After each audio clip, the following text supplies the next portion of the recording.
Hello everybody, my name is Brian O'Haron. I'm here for my 7th, more than halfway through, 13 altogether, program about trying to run the town business, like a business, as a business. That's what we're doing. I'm trying to take you through a little course on how to run the town like a business, using the town as a model for the business, as I mentioned previously. Today will be another jam-packed show. I had actually cut out some slides, but the agenda is, first I'll make a few comments. We'll keep them short today. I won't be doing as much repetition today and probably next week before the election as I have been doing in the past, but I will do a little repetition when we get past the election. I'm going to talk about the $56,040,772 town commitment.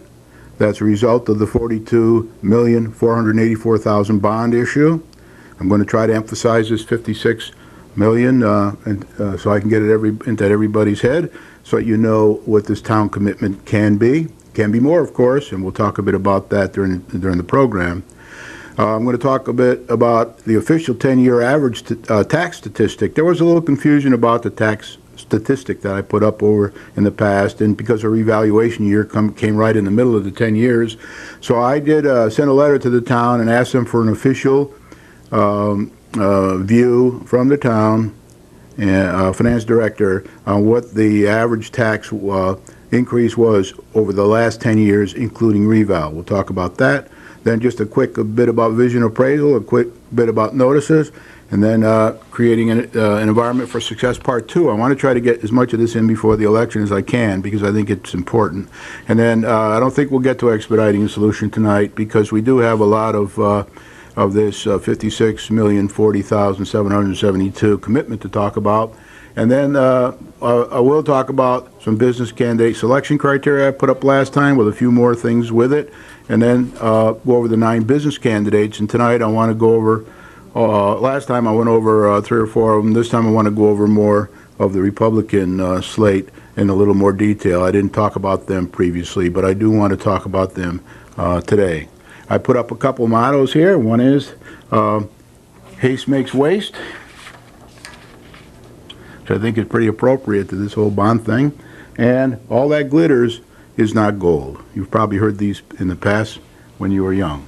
So I've also decided, I talked to Sheila Sedlak during the week, and she mentioned to me that she was watching last week but fell asleep on me right up in the beginning. So I'm going to put up the notices now, and a picture of Sheila and Cheryl from the town clerk's office, so you recognize them when you go down there to register the vote. Now, you only have until tomorrow to register the vote, so anybody who hasn't registered to vote, or anybody knows anybody who hasn't registered to vote and wants to do so, tomorrow is the day, so get down there for that. Now, as far as absentee ballots are concerned, I'm told by Cheryl that that can go on for right up almost till election day. I guess she said she goes to on election day, she goes to the post office 2 or 3 times to mail out information, the ballot type information, I guess. But she'll know for sure what it is. So if you want to sign up, register to vote because you're not registered, or you want to get an absentee ballot, contact the clerk's office immediately, and the first thing in the morning, and see what you can do to get squared away. The other picture I want to put up is of the 2 nice ladies in the assessor's office, Janice and Rhonda, because they've been very helpful to me in trying to understand what these tax breaks are for people, and we won't talk much about them today because we got time after the election to do that, because you can't really do much until February or so on those. But I want everybody to know they're there. So if you've got any question about any of the tax freezes or anything, you get a hold of Janice McKee or Rhonda Roy in that assessor's office in the town hall. They're on the 1st floor, same as the town clerk, right across the hall from the town clerk, right where you pay your taxes. Just go see them. Okay, now I'd like to make a few comments. I'm going to keep these short tonight because I want to get into a little more meat of the program, and that is get your pencils ready, because I am tonight going to go through some tax formula later in the program. I keep getting feedback from everybody that, Brian, all we really want to know here is the bottom line. What is it? How much is our tax going to go up?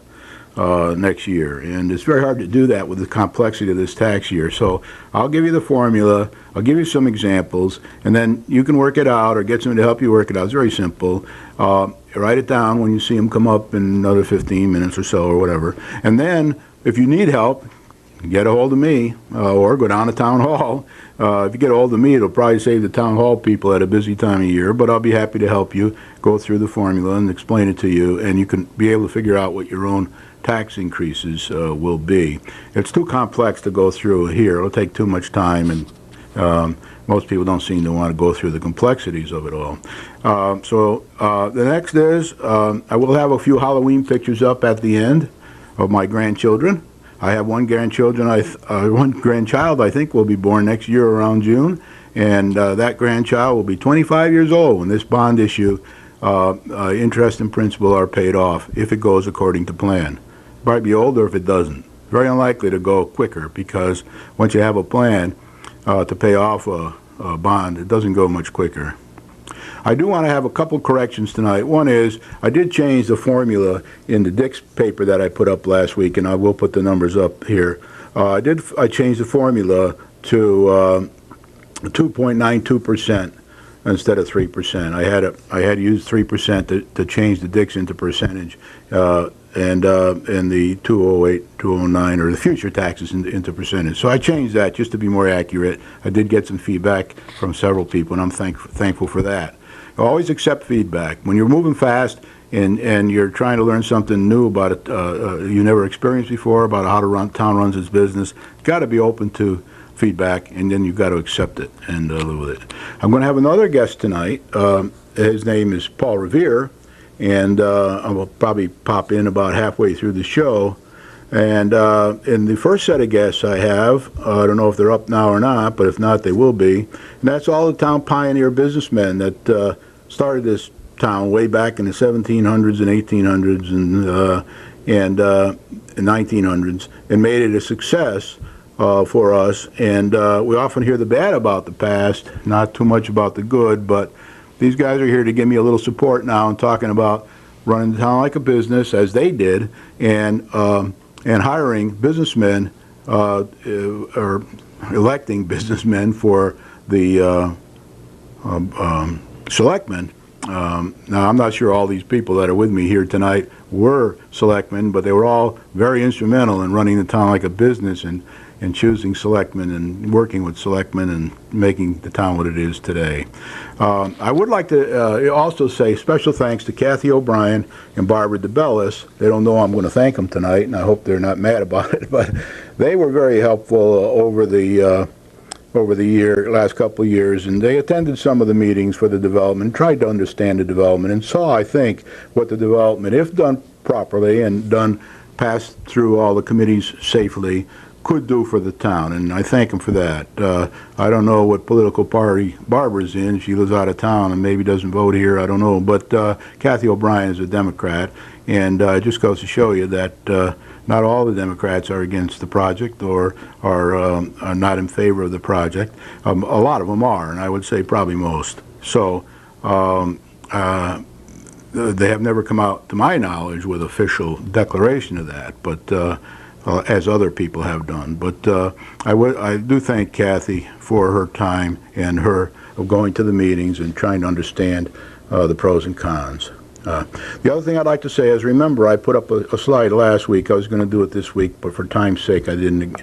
No safety problems in the schools, according to the Waterbury Republican. The insurance people came, went through the schools. They did find some problems. I'm also told that some of those problems were around in the last time they came and didn't get fixed one way or the other, so they're not all new problems. But anyway, that's very, very important news, because it gives us a breather on this bond issue. It gives us time to do it what I would consider in a more thorough manner. The correct average tax increase over the last 10 years, according to the town hall, is 3.93%, including revaluation year. and that's higher than I was talking about last time, but it's a little lower than I was talking about the first time. The first time I made a mistake, thinking it was 4.5%. Then we lowered it down, and now it's about 393. So it doesn't give us as much breathing space as we perhaps thought we had for raising taxes. I mean, we're raising taxes at a pretty good clip now for a town of our means and the means of the people in the town. Doesn't mean we can't go a little higher, but it'd be tough to double it on average, that's for sure. I also would like to point out the minor change I made here. It doesn't make too much a difference, but it makes some difference, and it's more accurate and it's more mathematical, so I did it, as I will always do when I get feedback on numbers. And I've changed from what I told you last time, a 3% for the future taxes starting in year one and going on, combining the three things: the old bond package, the new bond package, and one mil for the town budget. This is the total for those three, and it's gone down a little, so it's a little more favorable to the taxpayer and the people that are hoping the bond gets passed. Now I will just quickly put up again this very quickly, just to point out that the interest, I made a little mistake here last week because, well, I didn't really make a mistake. I didn't have all the information last week, and I thought the interest was 13,560,772. The result is still the same down here, but this number is not all interest now. It turns out we didn't get some money from the state, or we're not going to get some money from the state we had planned on getting originally, and we also had some extra interest costs that were put in there. There's also some interest costs in there for the amount we aren't getting from the state, because now it has to be capital. So this number has got some capital in it now, probably about $3 million worth of capital in here, and then the rest would probably be interest. I couldn't really pin it down. I'll talk about that in a few minutes. So our commitment is still 56,044,772, and the town taxpayers have to pony up with still to this time 34,588,772. The composition of the 13,560,772 that I thought was interest isn't, and it's a breakdown of 3 or 4 different things. I'll go over that in a couple minutes, but by next week I hope to know better, but I don't think I'm going to have a complete answer, because when I asked the town, they didn't think it was going to be possible right away to get an absolute finite breakdown of the difference there.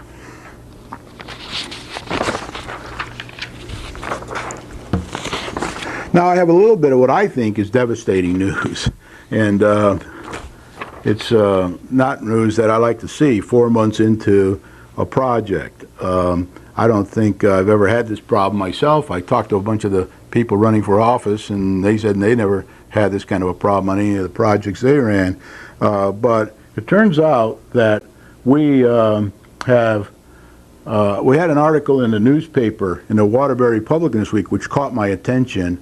It was early on in the week, and it caused me to go back and rethink a lot of things, and go to the town and ask a lot of questions. So what they said in the Waterbury paper was that the bond issue went from 41,875,000 to 42,484,000, up 1.4%, which they didn't think was bad.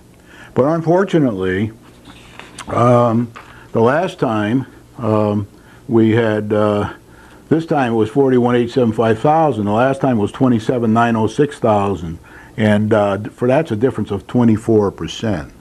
That's 24% more that the taxpayer has to pony up than we thought last time around, 4 months ago. That's quite a significant number, and it's very alarming. So I put up here devastating news. It's not good. And it's not just because of the 24% that it went up. And you might have heard the Republicans talking about this week, because I was sharing information with them and they were sharing information with me, and we were trying to work this out. But basically, it's an omen of things to come. And I still am very concerned, from my early warning signals that I put out once before, about the future here over the next year, and how much more is going to come out of the woodwork that's going to end up costing we taxpayers more money. Or producing less of a product for the same amount of money, or producing less of a product for more money. Once we get the commitment for the total package, I don't think we're going to end up spending less. I mean, I'd be very amazed if that ever happened. We will be allowed to spend the money. It's a question of what we get for it and whether or not it goes up and increases because of other costs, which I want to talk to you about tonight. Okay, so this is the tip of the iceberg here, 1.4000, and down percent rather, 1.4%. That's the bond package, how much it went up. But down below the water here, that's a little drawing I made of the water, and there's 24% there that the taxpayers are now committed to, and that's a big number. Now, before they were committed to a part of that 24%. It's not all new, but it's up, totally up to a total of 24%. So it's kind of concerning.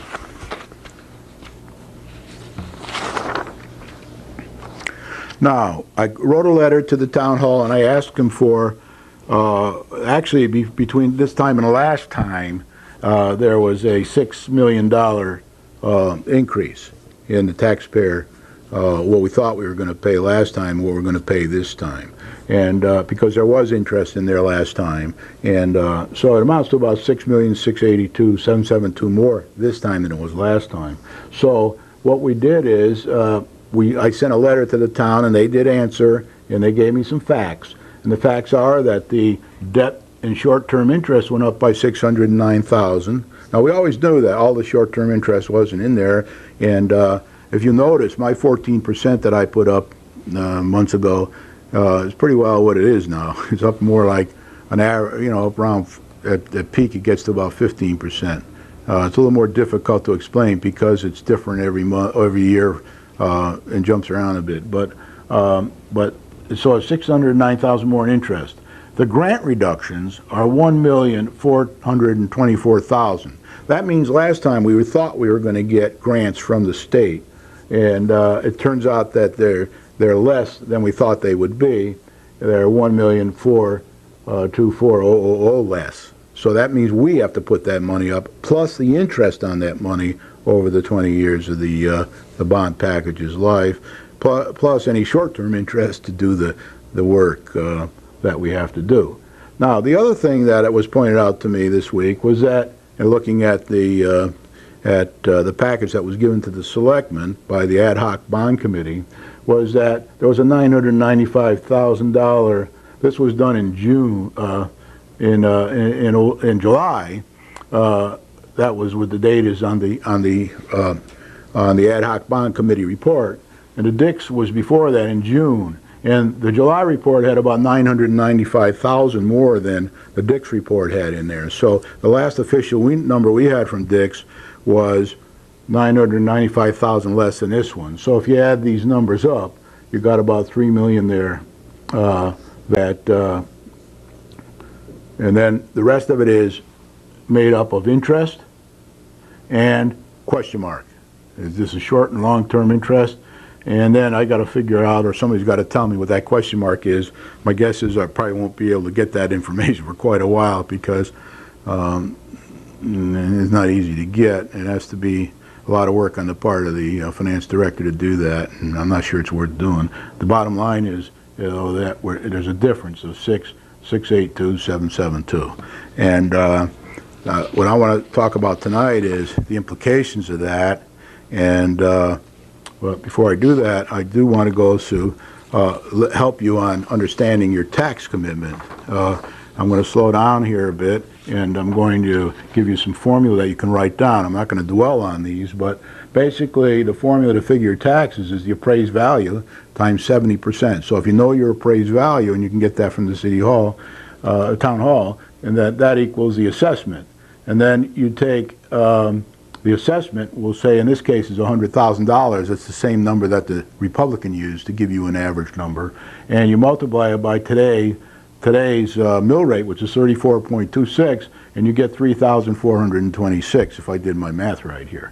Now, in my formula, in my case, we're taking a different number because what we're doing is we're adding together the new bond calculations, and this here is going to, forget whether that is the new bond number. I think it is the new bond number, 37.61. Okay, that's the new bond number, and the new bond number there is part of that is 9.78%, which is, I think, pretty sure that number. So what I did was I did the calculation for you there so you could see that you plug in the new mill rate, whatever it may be, and then out comes your taxes due.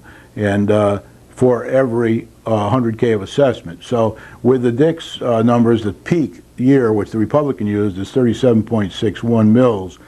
So if you take that and you multiply it times 100,000, you get 3,761, and that's $335 for every 100,000 that your house is assessed for right now. So if it's 100,000, it'll be 335. If it's 200,000, it'll be 2 times that, and it goes up. I'll show you a chart in a minute about that. Now, what I did was I added in the last bond issue, and I added in the 1 mill for the town, and I did the same calculation using the same formula, and that brings it up to 523. So that's what it'll be when you get all your tax increases in that year. This will be just for the bond only, right? So I hope you can write that down if you get a chance. If not, get a hold of me and I'll get a copy to you. Now I'm going to put up the same slide I had last time, which gives you the formula for, since you got your pencils and papers out, the formula for the tax projection for before revaluation for total tax that'll be due. And that formula I used was new bonds plus 2006 bond plus the town budget increase, and we assumed a mill for that. It could be more or less. The 2006 bond is going to be a little less than a mill, and we used the correct number there. And then I'm sorry, the 206 bond. And then the new bond, of course, is from this Dix report I showed you last week. And I just showed you the string of numbers on that I corrected a few minutes ago, equals your tax increase projection. And then after reval, we add the reval effect. So again, those that are over the average assessed value increase will get a raise in taxes in addition to the normal number, and those that are below may get a tax decrease depending upon what else happens in the budget during that year.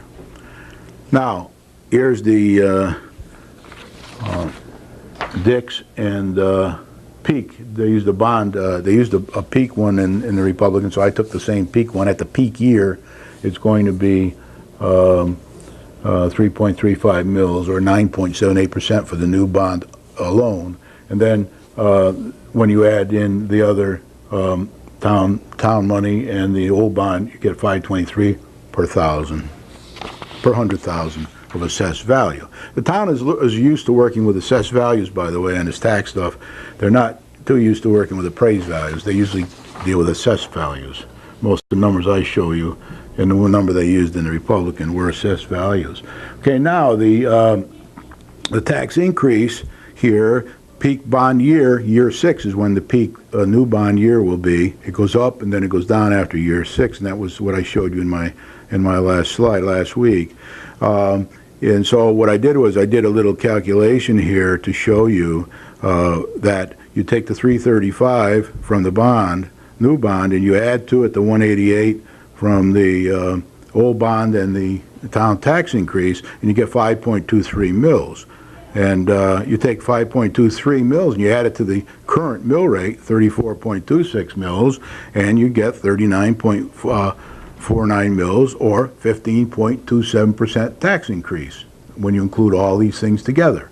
So that's a very important number for you to stick in your head, 15.27% in the 6th year. If all this goes, it'll be a little less before that, it will be a little less after that, depending on what else happens during that time frame and depending on the revaluation effect. So then I put down the same numbers again, 335 and 523. Now I did some examples for you of what it would be at various, the 15.27. Doesn't do any good just to do the bond one because you're going to be hit with all three things, so we might as well look at all the numbers for all three. And so for 100,000, in assessed value, you'd probably pay 3,949, 3,949, and then for 200,000, you double that. For 300,000, it's 11,847, and for 400,000, it's 15,796, and for 500,000, 19,745, and then it keeps going up basically by 3,949 per 100,000. Now, one of the tricks I always use, and I try to teach people, is whenever they talk money, is to think about what it takes to earn the money you're going to spend. For example, depending on which tax bracket you're in and how much you pay in taxes, then if you buy an apple for $1, you probably have to earn $1.25, $1.20, $1.50, depends on what tax bracket you're in, to pay for that apple, right? So try to get people to think about it. And one day one of the construction men came back to me and said, "Brian, I was out on the job the other day and one of my workmen said to me, remember what Brian said? He always said, you got to figure out what it takes to earn the dollar that you're spending." So right now I'm going to put up some examples that you can take and figure out for yourself roughly. I can't tell how much tax you pay, but if you're going to pay 3,949, which was the bottom number we had up there, then you have to, depending on which tax bracket you're in and how much tax you pay, federal and state, after all your deductions and all, and you can get that from either your tax man or whoever does your taxes for you in your own household, and you can get a rough idea what you need to earn to pay for that tax. Now, right here at 10%, if you were in that bracket, you would have to pay 3,949 thousand. You'd have to earn 4,344, and it goes up. 15% is higher, 20%, 25%, 30%. 40%. So it's important to always say, how much do I have to earn to pay that money? Because then you think a little differently if you know how much you have to earn and to pay this net number, which is 3,949. And it's kind of an interesting way to look at things. I advise you always to do that in your life, and it'll save you money in the long run. It'll make you think, and maybe you won't make some purchases that you probably thought you would have made. Oops. All right. Next is, we have an old business saying, an old business rule. Every businessman knows this rule, and that is, we don't want any surprises, no surprises. So they would say to me wherever I went, and they'd say that my boss would say, "Brian, we want the truth. We want the facts.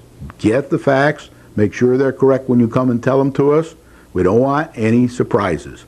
So that means we don't want to go along our path and then find out we got a big problem we didn't know about when we started and we can't go in that direction anymore, or that it'll cost 3 times as much to go in that direction, or that we're going to get bitten by a tiger if we go in that direction, or whatever may happen. So that's a very important business rule to remember for businessmen, and you want, even in your own household, you don't want any big surprises during the year. If you plan a budget and then you get a big surprise, you're going to have to scramble to figure out how you're going to pay for that surprise, and that's some kind of thing we want to avoid. So this 24% really is a surprise, and it's not a good surprise, because now we got to say, how are we going to pay for it? And guess what? The taxpayers are going to pay for it. And there is nowhere else. Right now it's the taxpayers. Remember, we're not making any money. We're breaking even every year, and over the last 10-year average. So we have to look in our own pockets. But before we do that, of course, my view is we should scrutinize the bond package and make darn sure we have to pay that money, and that it isn't going to be more, or that it could be less, and or that we can do it in a more evolutionary style, as I've talked about in the past. So now we're going to put up my old friend here, and I'm only going to put up the improper one this time, because it's my feeling that we're going the wrong way on this triangle, and that we started out down here, and as we go along we're finding out bad news. In this case, it's bad news to the tune of 24%.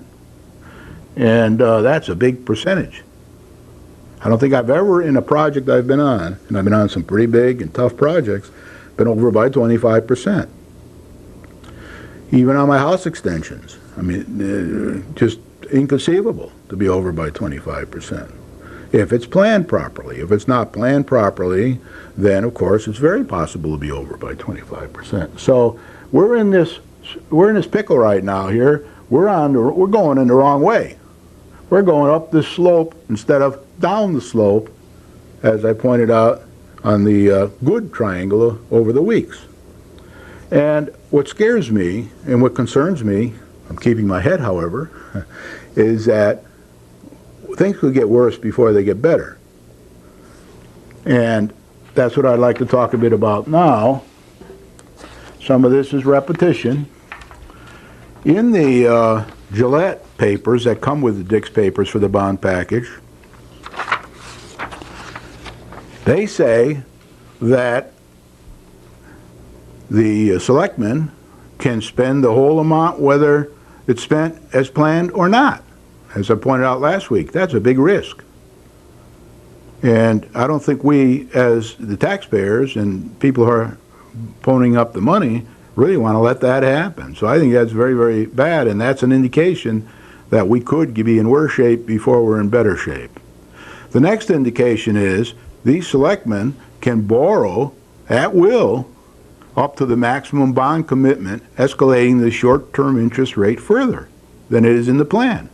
So, for example, if they borrow twice as much money as they thought they were going to borrow in the plan, then we might have twice as much or more interest to pay on that, a short-term interest, right? So that's another no-no, and that's another reason that I think, we could be in worse trouble before we're in better shape. The next point is the selectmen don't have to deliver the goods. Now, I don't understand that. They can redirect funds, according to the Gillette bond package paper that I read anyway. They can redirect funds.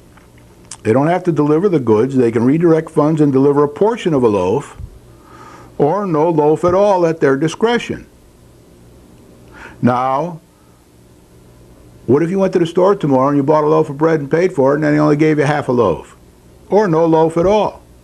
You wouldn't be very happy about that. Or if you bought a basket of goods at a store and then they only put half the basket in your bags when you paid for the whole basket.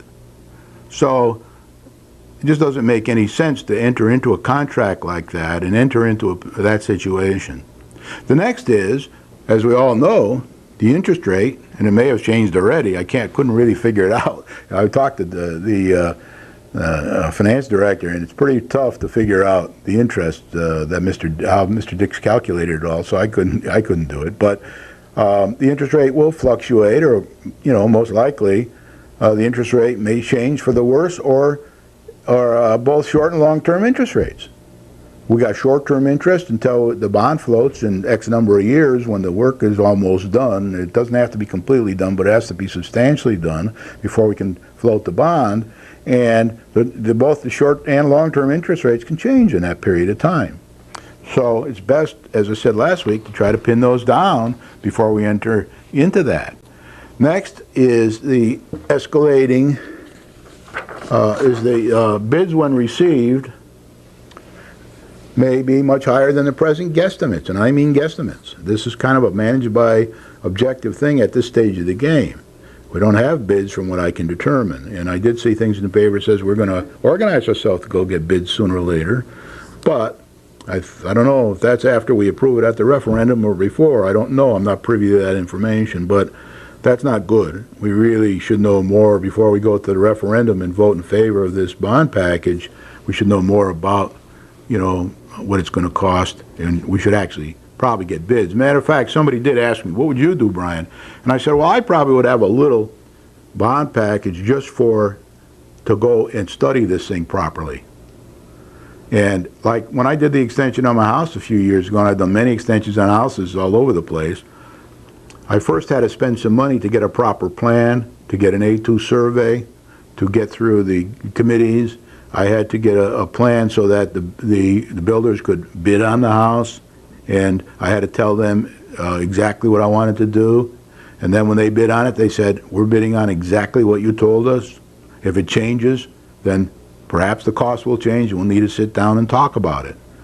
And then they even said to me, would you like to go on a variable cost bid, pay by the hour? And I said, no, I want a fixed cost bid, so I know exactly what I'm going to have to pay. And if it costs me a little more, then I'm happy, because I want to make sure I know how to plan for it, how I'm going to finance it, and what I'm going to get for my money. And in the end, you got to deliver what you said you were going to deliver. So that's how I did that, and that's how I think we should do this. The next is the state may not come through with the 70% that's planned, or they may drag out for lack of performance. There is a 10% holdout clause by the state in here, and that they won't give us the last 10% of money for, say, each school until they're absolutely happy that we have done what we said we were going to do, and then they will release the 10%. And I'm just paraphrasing there. You have to read the verbiage by probably a lawyer to really, in a financial person, to really understand that. But this is enough information to say, I read in the paper this week where we are going to rush this week in the next selectman meeting on Monday. They're going to try to put this thing forward to a referendum. I think that's absurd. We should not be putting this thing forward to a referendum. Maybe the paper wasn't right. Maybe on Monday we'll find they're not going to put it forward to the referendum. But my view is, whether this group of selectmen or the next group of selectmen, this is not ready to go to referendum yet, it will most likely be turned down at a referendum and waste a lot of people's time and money. And meanwhile, we're not getting on with the work we really need to do, which is the Pearson state problem we have that has to be fixed by a certain date. I never can remember the date, but it's months away, not years away. And there are some ADA and OSHA problems, I guess, or OSHA problems too, that were cited, and they should be fixed as soon as possible, and not be wasting time while we go looping around this triangle. So once again, I'm going to put the triangle up, and I want to make it very, very clear to you that, in my opinion, if I can find the triangle, we're looping here. And I just gave you plenty of reasons why we could go furthermore in this direction before we stop and turn the triangle around and go down the slope in the right direction. So I've done my part. I've made you aware of it. I also want to point out, as I did last week, that besides this problem, we have the future needs. And I'm just going to flash it up here and say to you that I talked to Blaze this week, Salerno. He says he thinks that we will need money to get the test scores up, but it won't be as much as I perhaps thought it would be, and that he thought he would be able to get that under control one way or another. It'll have to be resolved, of course, but other buildings and town facilities, etc. You can read that for yourself. Okay, I put that up last week, so I won't dwell upon it. Now, I have a little list of questions because, again, people keep asking me about these candidates, and I think we can put up the Paul Revere now, if you can get a chance to do it, John. Here's the kind of questions you should be asking these candidates. Did you or will you? If they're existing selectmen, you can say did you, and if they're new ones, you can say will you. Did you support the bond issue as it stands? Did you promote the major development effort in a positive way? Did you promote responsible 5-year financial objectives and planning? I can tell you nobody did that, so they're all going to say no to that one. Did you empower the town manager, or did you micromanage every decision? Were you gracious? By the way, this is did you or will you, if you're elected. Were you or will you be gracious and respectful to others if you're elected? The selectmen, the town personnel, and the public at all times, whether you agreed with them or not. You've seen plenty of examples this year of this not happening. And then, did you respect and treat everyone as equal members of the team? And if you want to get some feeling, watch some of these shows during the week, and you'll see all this happening right in front of your eyes, you know. So some people are more respectful than others, and etc. So I did put the criteria up last week, so I don't want to spend too much time on it, but here it is. The criteria I use before I vote is I say, do they have the experience owning or running a business entity, preferably for a long time and through difficulties? Have they displayed willingness to work with members of all organizations, individuals in a professional manner? Not just say they did, but exhibit it.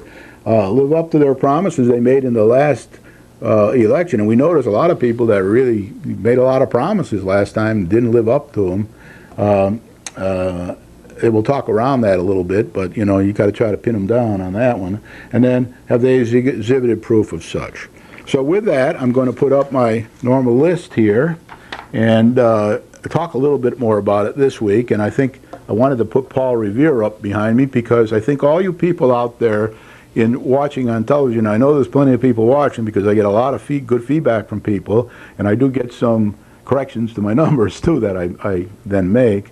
But you should be the Paul Reveres here, and you should take this message out to everybody in town, everybody in your family, everybody in your extended family, everybody in your church, everybody in your school, everywhere you can, that we better vote for businessmen this time around, and we better get some people in there that know how to run a business, because our problem's at the high level. And when you watch this week, you will see a lot of people talking about things they did at a very low level.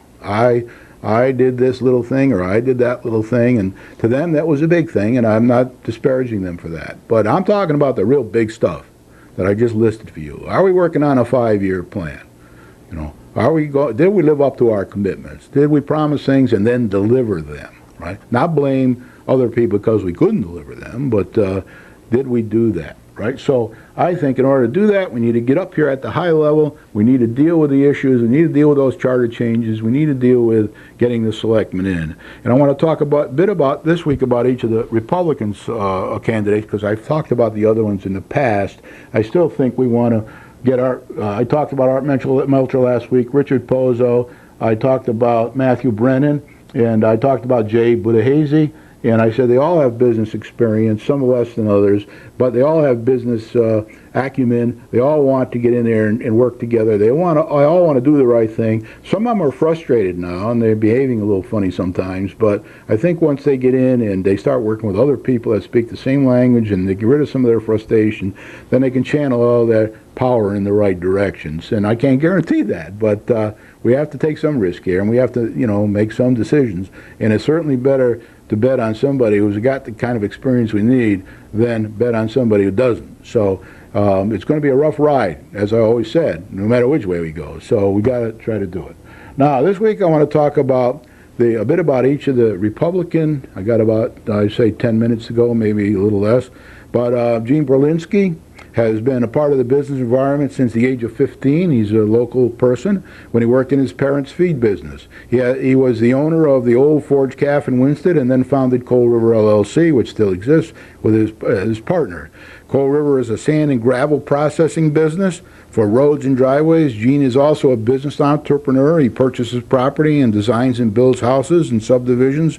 Wallens Hill, the first restricted housing project, he tells me, in Winsted, was his undertaking, and he also has 6 years within Wetlands, and I've seen him there. He's very professional in that environment, and he acts very professionally and businesslike, and he was 27 years with the BPOE. I'm not a member of the BPOE, so I don't know whether that's how much that is, but at least I notice all these Republicans, almost except one, have been a long time in the BPOE. Mike has been the owner of a construction company for many years. The company does site work, sewer work, puts in water mains and things, and building applications. For example, at the Torrington Middle School and the Ledgebrook Shopping Center, he did a lot of work there. Mike has served on the Planning and Zoning Commission, and in a very professional and responsible manner. Now, I want to say that I attended all these committees one way or the other, and I've been victim of some of them, and I've been helped by all of them. So I'm very objective about these committees. And one of the things I've always said was that and some of it's generic, they tell me, but the Planning and Zoning Commission is, every time I've been to it, has been very professional, and the people are very businesslike that run it. And I was very impressed by Mike in there, and I know he can do it. I've seen him do it many times because I've been there for other people as well as myself. Now, that's not to disparage the existing committee, because I've been through there for a couple of things too, and they behaved professionally with me. So I don't have any axe to grind. I'm just pointing out that I've seen Mike behave professional, and I've seen Gene do the same thing. And Mike has been a member of the BOE for 13 years, and he has also been on some board of directors of things around town, mainly to do with the construction industry. Jeffrey Liskin. Liskin is also a local product. He's a local business owner. He's a lease control consultant, and his clients range from a single dwelling to large businesses. His clients are 65% businesses, such as large processing facilities, a furniture factory and distribution center. He evaluates their property for proper procedures, products, etc., attempting to reduce risk with the owners and loss and or casualty. He also run a local business called Liskin Country Cupboard for years, and he's been a member of the PPOE 28 years, and member of the Winstead Ambulance Service. And you know, we're all happy with them, and they do an excellent job. Ken Fracasso is another local person. He is a business owner covering clients from Maine to South Carolina and west to Ohio. He built a business from scratch, one truck, and he has more than 24 trucks now performing hauling, site work. His company builds roads and does large site work. For example, Route 66, client, and one of his main clients is O&G. He works with them all over this area I just talked about. Ken is chairman of the board of St. Anthony's School, and I'm pretty sure I'm right on that. If not, I apologize. He's either chairman of the board or on the board of directors, and I think he's chairman, but if he's not, he's on the board of directors anyway, and is a member of its school building committee. That's kind of appropriate for us when we're going to be going through a lot of school building and doing a lot of site work. All these people will be very helpful in addition to having the business experience to help run the town. BPOE for 30 years. And then Dave Capabianca, we all know Dave. He's been around a long time. When I first met Dave, I saw him in action. I didn't know him personally, but I wasn't too impressed by him because he seemed to be always asking for money for the schools and asking for money and trying to raise taxes. But then when I was out in the community, especially going to the development meetings, I saw Dave as the chief leader in trying to get new money into town. He and the other Republicans were tenacious about attending every meeting, writing papers, talking to people. This is over the last 2, 3 years, maybe even longer. I've only been involved in it for two and a half years, but they've been out there trying to get money in to do all the things we want to do. So I began to change my whole opinion there, and now I'm a big booster of his. He's an incumbent selectman. Dave has been on the Gilbert Trust, a member of the Inland Wetland. He's been around town for a long time. He was in the Regional Disposal District 1 and the Redevelopment Agency and the Charter Revision Committees. He has a great deal of experience and knowledge to contribute. David is a tireless professional. He's a team player, and you watch on TV, all these Republican things are all team playing, and they're not doing any bashing of people or anything like that. And they pay attention to detail, and they try to stick with the issues. I'm not saying they don't make some mistakes along the way, but in general, that's the approach. Business-like, professional, work well together, and are courteous to others, and they have a tremendous sense of urgency. I mean, I've seen David there all the time, even though he has a full-time job, working and doing his best to do things right. So again, I'll touch on the others. We have Jay Budahese, who's a local businessman, been in business for 32 years, and depends a lot on his family's income on his business, and is very businesslike. I've talked to him many times. We do have differences in opinion, same as I do with the Republicans and everybody else, but he's a guy who can help us if put in the right position. Matthew Brennan, again, he has a strong person, has a lot of integrity, has a lot of his attention to detail, works hard, attends all the meetings, trying to understand things, and always wants to know the facts. He's always asking me, what's the fact here, what's the other side of the story there, how can I get to know this whole thing better than I do now. So I'm kind of impressed with his ability there, and I do think he has a business-like mind. He needs more experience over time. He's young, and I think working with these businessmen will help him. He's from the Democratic Party. Jay is an independent.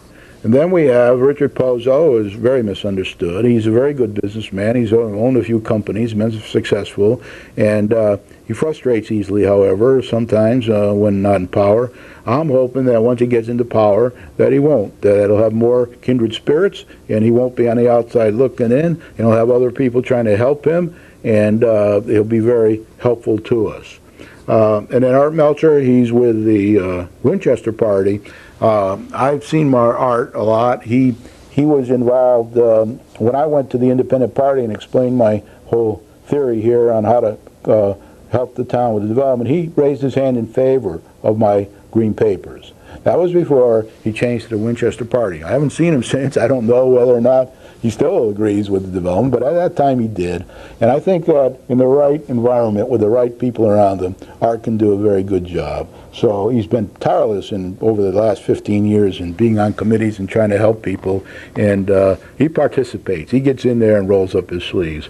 So those are the ones that I would say. Now, I'm not saying there aren't other ones that are capable too, but if you give me my choice, this is, unless some other business person pops up that can fit the criteria, that has met their commitments, and that has been good with all the other people and included. I don't think I've ever seen a TV show with all the parties at one time sitting around a table talking, except for the selection meeting. But it won't be nice someday if we could get all the parties sitting at a table in one of these types of programs and just talking to each other in a civil manner? That's what I'm kind of shooting for, and I hope that happens.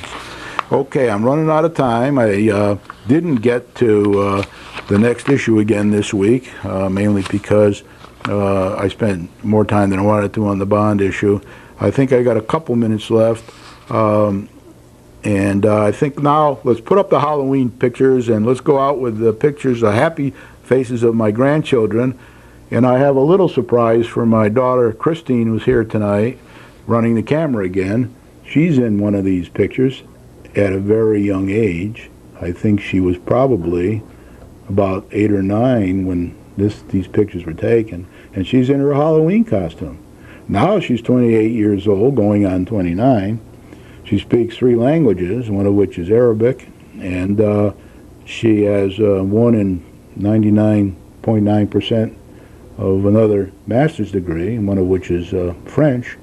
And she's now working down in New York, trying to break into the art committee. So that's my daughter Christine, the little one, when she was young, and now 28.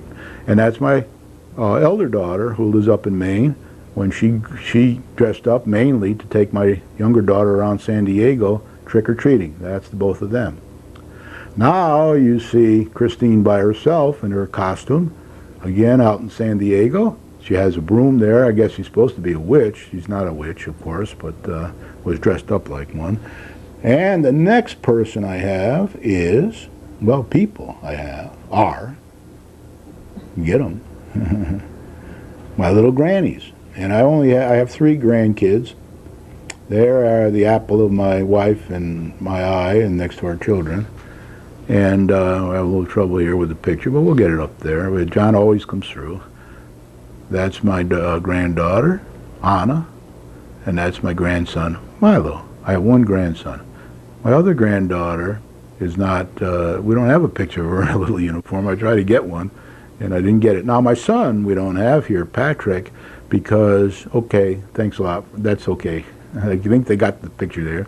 Patrick's not here because when we lived in England, guess what? They didn't have a Halloween over there, and we came back when he was about 12 or 13, so he never did have a Halloween costume, ever. They have a different celebration called Guy Fawkes Day. Guy Fawkes is a man who burned down one of the Parliament, or one of the main buildings over there. I guess it was Parliament.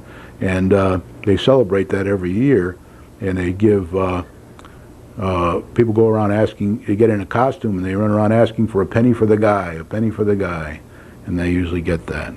So now, since we have 3 minutes left, I'm just going to say, please get down, sign up to vote if you're not registered. Please be a Paul Revere and spread the word around that we need businessmen to get in to help us with this situation. Let's register. If you're going to be away or ill or whatever, try to get an absentee ballot. And if you can help anybody get to the polls, drive them or whatever, or help them get down to the absentee ballot place, do that. Whatever you can do to help, and it'll help us all in the end. It's us, we the taxpayers, who have to fix this town. And if we don't vote for the right people and we don't get them in, it's going to be a long time. I will be 95 when this bond package is paid for. My grandson, that's going to be born, I hope, successfully in next June, will be 25 before this bond package is paid off. So let's make sure it's done properly. Thank you very much.